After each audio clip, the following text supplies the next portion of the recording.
क्या आप जानते हैं कि एक वक्त ऐसा भी था जब पूरी दुनिया इल्म सीखने के लिए मुसलमानों की तरफ देखती थी? आखिर वो कौन सा दौर था जब मुसलमान साइंस, मेडिकल, हिसाब और सितारों के इल्म में दुनिया से आगे थे? बगदाद, कुर्तुबा और बैतुल हिकमा जैसे शहर इल्म के सबसे बड़े मरकज कैसे बन गए? और फिर ऐसा क्या हुआ कि ये अजीम दौर आहिस्ता आहिस्ता खत्म होने लगा?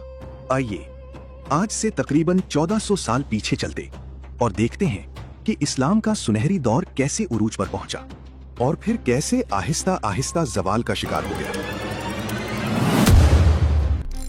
ये सिर्फ एक सल्तनत की कहानी नहीं, बल्कि इल्म, तहकीक, मेहनत और इंसानी तरक्की की ऐसी दास्तान है जिसने पूरी दुनिया की तारीख बदल दी। आज जब हम अस्पताल में इलाज करवाते हैं, कंप्यूटर इस्तेमाल करते हैं, हिसाब के सवाल हल करते हैं या आसमान के सितारों और सैयारों के बारे में जानते हैं, तो इन सब शोबों की तरक्की में इस्लामी सुनहरी दौर का भी एक अहम हिस्सा रहा है। लेकिन सवाल यह है कि यह सब कैसे शुरू हुआ? अरब के सहरा से उठने वाली एक उम्मत चंद ही सदियों में दुनिया की सबसे बड़ी इल्मी और तहजीबी ताकत कैसे बन गई? वो कौन से हुक्मरान, उलमा और साइंसदान थे जिन्होंने अपनी मेहनत से दुनिया को नई राहें दिखाई? और फिर ऐसा क्या हुआ कि यही अजीम तहजीब आहिस्ता आहिस्ता कमजोर पड़ गई? इस डॉक्यूमेंट्री में हम तकरीबन 1400 साल पीछे जाएंगे और इस्लाम के सुनहरी दौर का पूरा सफर देखेंगे। हम जानेंगे कि खिलाफत राशिदा, अमवी खिलाफत और अब्बासी खिलाफत ने इल्म के फरोग में क्या किरदार अदा किया। हम बगदाद के अजीम शहर बैतुल हिकमा, कुर्तुबा की शानदार लाइब्रेरियों और उन अजीम मुसलमान उलमा से भी मिलेंगे जिन्होंने इलाज, हिसाब, सितारों के इल्म, केमिया, जमीन के इल्म और सोच व फिक्र के मैदान में ऐसे काम किए जिनके असरात आज भी दुनिया में नजर आते हैं। फिर हम देखेंगे कि इस्लामी दुनिया अपने उरूज पर कैसे पहुंची और आखिर वो कौन से सियासी, माशी और फौजी हालात थे जिन्होंने इस अजीम दौर को जवाल की तरफ धकेला। ये सिर्फ मुसलमानों की तारीख नहीं, बल्कि पूरी इंसानियत की मुश्तरका इल्मी मीरास की कहानी है। इस्लाम के सुनहरी दौर को समझने के लिए हमें उसकी शुरुआत तक जाना होगा। इस्लाम की इब्तिदा ही से इल्म को बहुत ज्यादा अहमियत दी गई। कुरान की पहली वही का पहला लफ्ज पढ़ो था। इससे ये पैगाम मिला कि इल्म हासिल करना हर इंसान के लिए जरूरी है। यही वजह थी कि मुसलमानों में पढ़ने, सीखने, तहकीक करने और नई चीजें जानने का शौक पैदा हुआ। हजरत मोहम्मद सल्लल्लाहु अलैहि वसल्लम के बाद खिलाफत राशिदा का दौर शुरू हुआ। इस जमाने में इस्लामी रियासत बहुत तेजी से फैली। कुछ ही सालों में अरब, शाम, मिस्र, इराक और ईरान जैसे बड़े इलाके इस्लामी हुकूमत का हिस्सा बन गए। इन इलाकों में पहले से ही पुरानी तहजीबें, बड़ी लाइब्रेरियां और इल्म के मशहूर मराकज़ मौजूद थे। मुसलमानों ने सिर्फ इन इलाकों पर हुकूमत नहीं की, बल्कि वहां के इल्म से भी फायदा उठाया।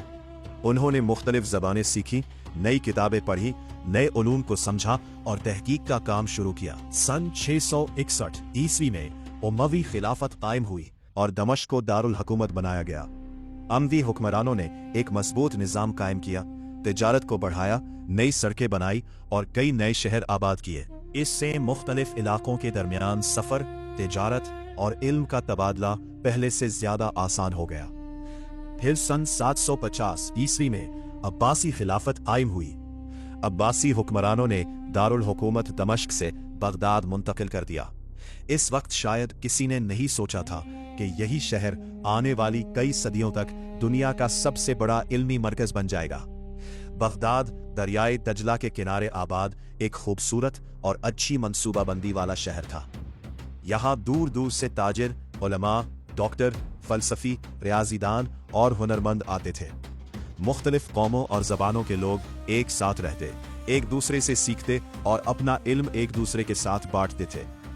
अब्बासी खुलफा, खास तौर पर हारून और रशीद और उनके बेटे अल-मअमून, इल्म से बहुत मोहब्बत करते थे।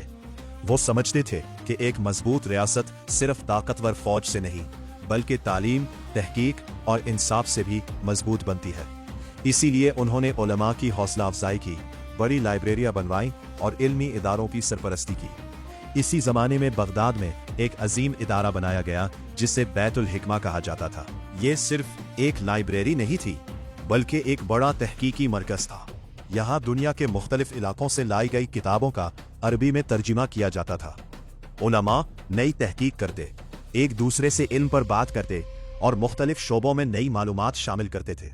یونان، فارس اور ہندوستان کے علوم کا گہرائی سے مطالعہ کیا گیا، لیکن مسلمانوں نے صرف ان کتابوں کا ترجمہ نہیں کیا بلکہ ان پر تحقیق بھی کی، غلطیوں کو درست کیا، نئے تجربات کیے اور علم میں اپنی نئی دریافتیں بھی شامل کی۔ یہی وہ وقت تھا جب اسلامی دنیا صرف علم کو محفوظ رکھنے والی تہذیب نہیں رہی بلکہ نیا علم پیدا کرنے والی ایک عظیم تہذیب بن گئی، اور یہی وہ آغاز تھا جس نے اسلام کے سنہری دور کو دنیا کی تاریخ کے سب سے روشن اور یادگار ادوار میں شامل کر دیا۔ عباسی دور میں بغداد صرف ایک دارالحکومت نہیں تھا بلکہ پوری دنیا میں علم کا سب سے بڑا مرکز بن چکا تھا۔ اس علمی ترقی کا سب سے اہم مقام بیت الحکمہ تھا۔ یہ صرف ایک لائبریری نہیں تھی بلکہ ایک ایسا ادارہ تھا جہاں نئے خیالات جنم لیتے تھے۔ یہاں بڑی لائبریریاں، مطالعے کے کمرے اور تحقیق کے مراکز موجود تھے۔ مختلف ملکوں سے آئے ہوئے علماء ایک ساتھ بیٹھتے، علم پر بات کرتے، ایک دوسرے سے سیکھتے اور نئی تحقیق کرتے تھے۔ یونان، فارس اور ہندوستان سے بہت سی کتابیں بغداد لائی جاتی تھی۔ پھر ماہر مترجم ان کتابوں کا عربی زبان میں ترجمہ کرتے تاکہ زیادہ سے زیادہ لوگ ان سے فائدہ اٹھا سکے۔ لیکن مسلمانوں نے صرف کتابوں کا ترجمہ نہیں کیا، انہوں نے ان کتابوں کو غور سے پڑھا، ان پر تحقیق کی، تجربات کیے، سوالات پوچھے، غلطیاں درست کی اور اپنی نئی معلومات بھی شامل کی۔ یہی وجہ تھی کہ اسلامی سنہری دور دوسرے ادوار سے مختلف تھا۔ اسی زمانے میں ایک عظیم مسلمان ریاضی دان سامنے آئے جن کا نام محمد بن موسیٰ الخوارزمی تھا۔ الخوارزمی نے ریاضی میں ایسے اصول بنائے جن سے حساب کرنا پہلے سے زیادہ آسان ہو گیا۔ ان کی مشہور کتاب الجبر المقابلہ نے الجبرا کی بنیاد رکھی۔ آج استعمال ہونے والا لفظ الگوریدم بھی انہی کے نام سے نکلا ہے۔ یہی اصول آج کمپیوٹر اور اے آئی میں بھی استعمال ہوتے ہیں۔ اسی زمانے میں مسلمان علماء نے آسمان کا غور سے مطالعہ کیا۔ انہوں نے ستاروں، سورج، چاند اور سیاروں کی حرکت کو سمجھا۔ انہوں نے آسمان دیکھنے کی جگہ بنائی، ستاروں کا ریکارڈ تیار کیا اور بہتر اوزار بنائے جن سے راستہ، وقت اور ستاروں، سورج، چاند اور سیاروں کی جگہ معلوم کی جا سکتی تھی۔ اس تحقیق سے لوگوں کو سفر کرنے، سمندر میں راستہ ڈھونڈنے، وقت معلوم کرنے اور عبادات کے صحیح اوقات طے کرنے میں بہت آسانی ہوئی۔ اسی دور میں کیمیا کے شعبے میں بھی بہت ترقی ہوئی۔ مسلمان علماء نے دواؤں پر کئی تجربات کیے۔ انہوں نے تحقیق کے بہتر طریقے اپنائے اور ثابت کیا کہ نئی بات جاننے کے لیے مشاہدہ اور تجربہ بہت ضروری ہے۔ بغداد کے اسپتال بھی اپنے وقت سے بہت آگے تھے۔ وہاں مریضوں کا علاج کیا جاتا تھا، طلباء کو عملی تربیت دی جاتی تھی اور نئی بیماریوں پر تحقیق بھی ہوتی تھی۔ اس طرح اسپتال صرف علاج کی جگہ نہیں رہے بلکہ تعلیم اور تحقیق کے بڑے مراکز بھی بن گئے۔ کچھ ہی سالوں میں بغداد، دمشق، قاہرہ، بخارا اور سمرقند دنیا کے مشہور علمی مراکز بن گئے۔ دور دور سے لوگ صرف تجارت کے لیے نہیں بلکہ علم حاصل کرنے کے لیے بھی وہاں آتے تھے۔ اسلامی سنہری دور اب اپنے عروج پر پہنچ رہا تھا۔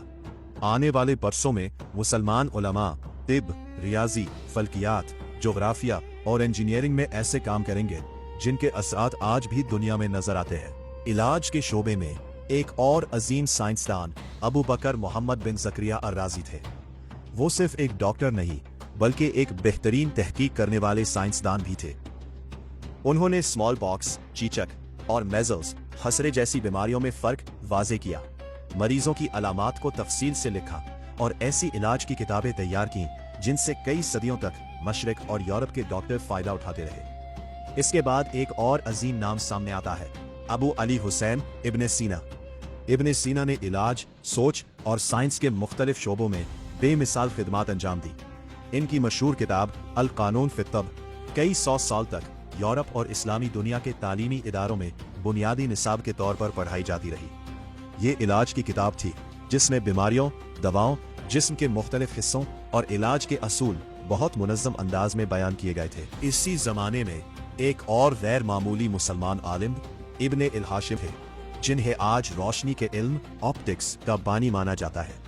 انہوں نے روشنی، آنکھ اور دیکھنے کے عمل پر تحقیق کی۔ انہوں نے ثابت کیا کہ انسان کی آنکھ اشیاء سے آنے والی روشنی کو دیکھتی ہے ना कि आंख खुद रोशनी खारिज करती है। उनका सबसे बड़ा कारनामा यह था कि उन्होंने मुशाहदे, तजुर्बे और सबूत को तहकीक की बुनियाद बनाया, जो आज भी जदीद साइंसी तरीक़ेकार का अहम हिस्सा है। जुग़राफिया और फल्कियात में अबू रिहान अल-बैरूनी का नाम भी बहुत अहम है। उन्होंने मुख्तलिफ ममालिक का सफ़र किया, ज़मीन, पहाड़ों, दरियाओं, मौसमों और मुख्तलिफ कौमों का तफसील से मुताला किया। उन्होंने ज़मीन का हैरत अंगेज़ हद तक दुरुस्त अंदाज़ा लगाया, जो अपने ज़माने के लिहाज से एक बहुत बड़ी कामयाबी थी। ऑपरेशन के शोबे में अबुल कासिम अज़-ज़हरावी ने नई राहें खोली। उन्होंने सैकड़ों ऑपरेशन के औजार तैयार किए, ऑपरेशन के महफूज तरीके बयान किए और ऐसी किताबें लिखी जो कई सदियों तक यूरोप के तालीमी इदारों में पढ़ाई जाती रही। ये तमाम उलमा मुख्तलिफ शहरों और मुख्तलिफ ज़मानों से ताल्लुक़ रखते थे, लेकिन इनमें एक बात मुश्तरक थी। वो इल्म को सिर्फ याद करने के लिए नहीं पढ़ते थे, बल्कि हर बात को समझते, उस पर सवाल करते, तजुर्बा करते और फिर नई मालूमात दुनिया के सामने पेश करते थे। इसी सोच ने इस्लामी दुनिया को सिर्फ एक ताकतवर सल्तनत नहीं, बल्कि इल्म, तहकीक और नई ऐजादात का आलमी मरकज बना दिया। इसी दौरान इस्लामी दुनिया के मगरबी हिस्से अंदलुस में भी इल्म की एक नई रोशनी फैल रही थी। वहां का शहर कुर्तुबा जल्द ही दुनिया के अजीम तरीन इल्मी मराकिज में शुमार होने लगा, जहां हजारों तलबा और उलमा दूर दूर से तालीम हासिल करने आते थे। और अब हमारी कहानी हमें इसी शानदार शहर कुर्तुबा की तरफ ले जाती है, जहां इस्लामी तहजीब का एक और रोशन बाब हमारा इंतजार कर रहा है। कहा जाता है कि जब यूरोप के बहुत से शहर रात को अंधेरे में होते थे, तब कुर्तुबा की गलियां चिरागों से रोशन रहती थी। ये इस बात की निशानी थी कि ये शहर बहुत तरक्की याफ्ता और अच्छी तरह मुनज़्ज़म था। कुर्तुबा की लाइब्रेरियों में लाखों किताबें मौजूद थी। यहाँ सिर्फ मुसलमान ही नहीं, बल्कि ईसाई और यहूदी उलमा भी आते थे। वो तहकीक करते, एक दूसरे से सीखते और नए ख्यालात पर काम करते थे। मुख्तलिफ ज़बानें बोलने वाले लोग एक ही जगह मिलकर इल्म हासिल करते थे। इसी वजह से कुर्तुबा दुनिया के सबसे बड़े तालीमी मराकिज में शामिल हो गया। दूर दूर से हजारों तलबा यहाँ आते थे ताकि बड़े उलमा से तालीम हासिल कर सके। अंदलुस में कई ऐसे मुसलमान उलमा पैदा हुए जिन्होंने दुनिया पर गहरा असर छोड़ा। उनमें एक बड़ा नाम अबुल कासिम अज़-ज़हरावी का था। उन्हें जदीद सर्जरी के इब्तिदाई बानियों में शुमार किया जाता है। उन्होंने बहुत से जराही आलात बनाए, महफूज ऑपरेशन के तरीके बताए और तिब पर एक बड़ी किताब लिखी। यूरोप के डॉक्टर भी कई 100 साल तक इस किताब से फायदा उठाते रहे। इसी सरजमीन पर इब्ने रुश्द ने फलसफा और कानून पर अहम काम किया। अंदलुस ही में अब्बास इब्ने फिरनास भी गुजरे।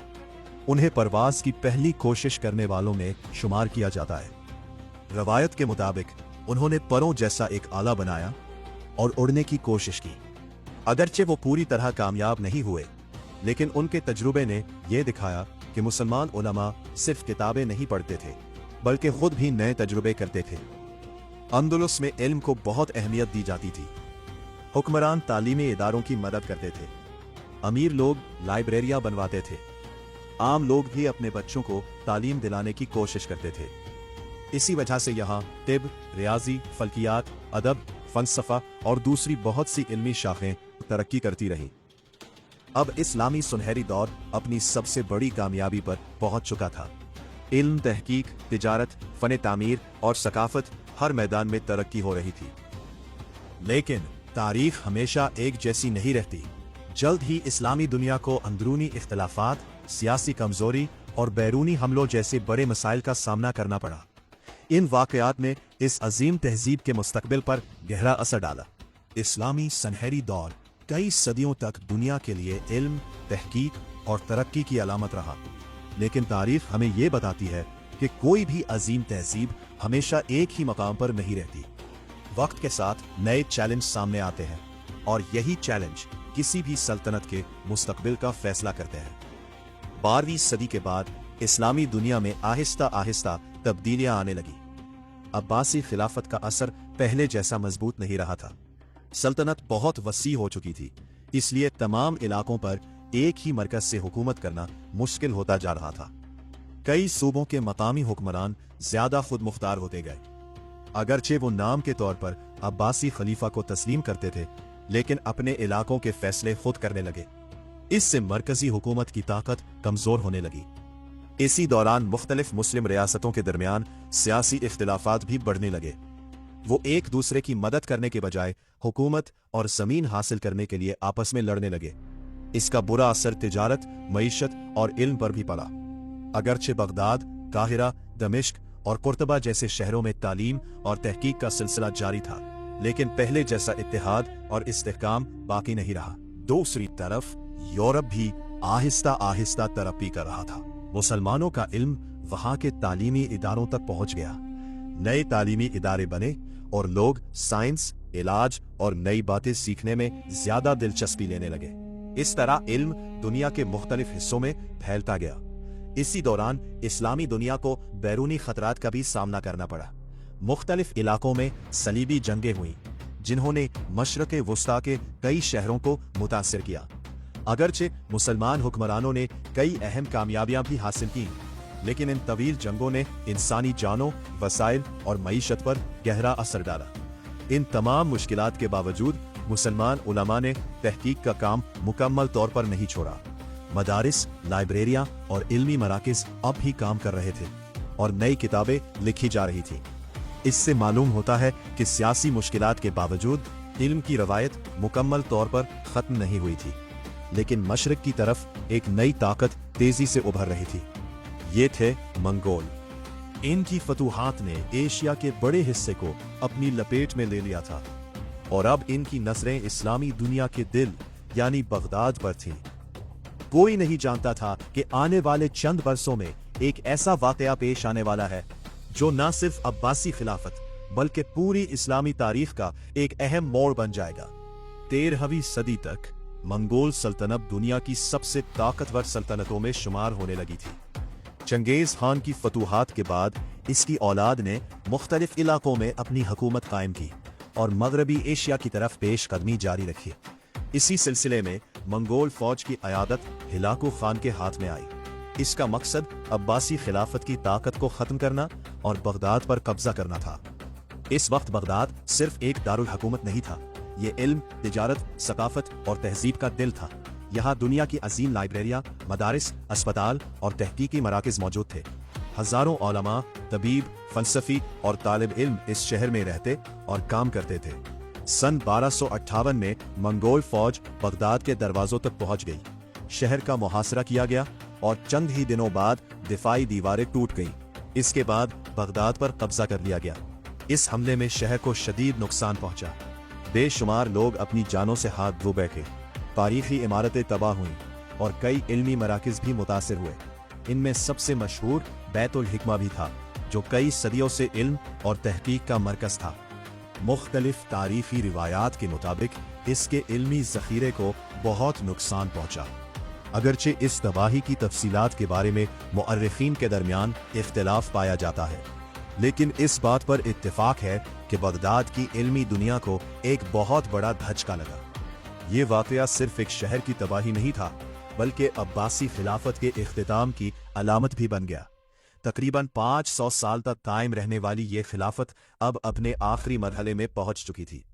लेकिन क्या वाकई इल्म खत्म हो गया था? इसका जवाब है नहीं। इल्म सिर्फ इमारतों या किताबों में महफूज नहीं होता, बल्कि इंसानों के जहनों में भी जिंदा रहता है। बगदाद की तबाही के बाद बहुत से उलमा मिस्र, शाम, अनातोलिया, वस्ती एशिया और दीगर इलाकों की तरफ चले गए। वो अपने साथ किताबें, तजुर्बात और इल्मी रिवायात भी ले गए। इन्हीं की बदौलत तहकीक और तालीम का सिलसिला मुकम्मल तौर पर नहीं रुका।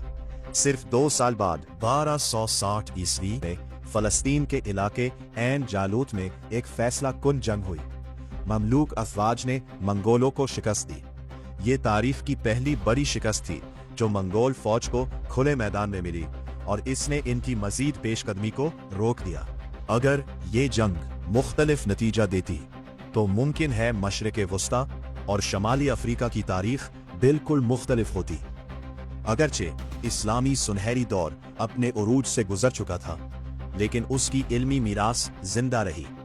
मुसलमान उलमा की किताबें मुख्तलिफ ज़बानों में तर्जुमा होती रही, जामाआत में पढ़ाई जाती रही और आने वाली नस्लों को इल्म की नई राहें दिखाती रही। इसी वजह से आज भी जब हम साइंस, तब, ریاضی یا فلکیات کی تاریخ پڑھتے ہیں تو اسلام کے سنہری دور کا نام احترام کے ساتھ لیا جاتا ہے۔ اب سوال یہ ہے کہ اس عظیم دور نے دنیا کو آخر کیا دیا؟ اسلام کے سنہری دور کی کہانی صرف ماضی کی ایک یادگار نہیں، بلکہ یہ اس بات کا ثبوت بھی ہے کہ جب کوئی قوم علم، تحقیق، محنت اور انصاف کو اپنی بنیاد بناتی ہے تو وہ دنیا کی رہنمائی کر سکتی ہے۔ اگرچہ بغداد کی تباہی کے بعد اسلامی دنیا کا سیاسی نقشہ بدل گیا، لیکن مسلمانوں کی علمی میراث ختم نہیں ہوئی۔ ان کی لکھی ہوئی کتابیں مصر، شام، اندلس اور دوسرے علاقوں میں محفوظ رہیں۔ بعد میں انہی کتابوں کا لاطینی اور دیگر یورپی زبانوں میں ترجمہ ہوا اور وہ یورپ کی جامعات تک پہنچی۔ الخوارزمی کے ریاضی کے اصول، ابن سینا کی علاج کی تحقیق، الرازی کے علاج کے طریقے، ابن الہیثم کی سائنسی تحقیق، البیرونی کی جغرافیہ کی معلومات، الزہراوی کی سرجری اور ابن رشد کے خیالات نے دنیا پر گہرا اثر ڈالا۔ آج جب ہم کمپیوٹر استعمال کرتے ہیں، جدید اسپتالوں میں علاج کرواتے ہیں، نقشوں کی مدد سے سفر کرتے ہیں یا خلا کو دوربین سے دیکھتے ہیں، تو ان سب شعبوں میں اسلامی سنہری دور کی محنت کا حصہ نظر آتا ہے۔ لیکن اس دور کی سب سے بڑی پہچان صرف نئی ایجادات نہیں تھی، بلکہ ایک اچھی سوچ تھی۔ ایسی سوچ جو کہتی تھی کہ علم حاصل کرو، سوال پوچھو، نئی چیزیں سیکھو، تحقیق کرو اور اپنے علم سے لوگوں کی بھلائی کرو۔ تاریخ ہمیں یہ بھی سکھاتی ہے کہ جب لوگ تعلیم، علم، انصاف اور ایک دوسرے کا ساتھ دینا چھوڑ دیتے ہیں تو ترقی بھی رک جاتی ہے، لیکن جو قومیں دوبارہ علم، محنت، اچھے اخلاق اور اتحاد کو اپنا لیتی ہے وہ پھر آگے بڑھ جاتی ہے۔ اسی لیے اسلام کا سنہری دور صرف مسلمانوں کی نہیں بلکہ پوری دنیا کی ایک اہم علمی میراث ہے۔ اس دور میں مختلف قوموں اور مذاہب کے علماء نے مل کر کام کیا، ایک دوسرے سے سیکھا اور علم کو آگے بڑھایا۔ اگر اس پوری تاریخ سے ہمیں ایک سبق ملتا ہے تو وہ یہ ہے کہ کسی بھی قوم کی اصل طاقت صرف دولت یا فوج نہیں ہوتی، بلکہ اچھی تعلیم، علم، انصاف، اچھا کردار اور محنت ہوتی ہے۔ اگر آپ کو یہ ڈاکیومنٹ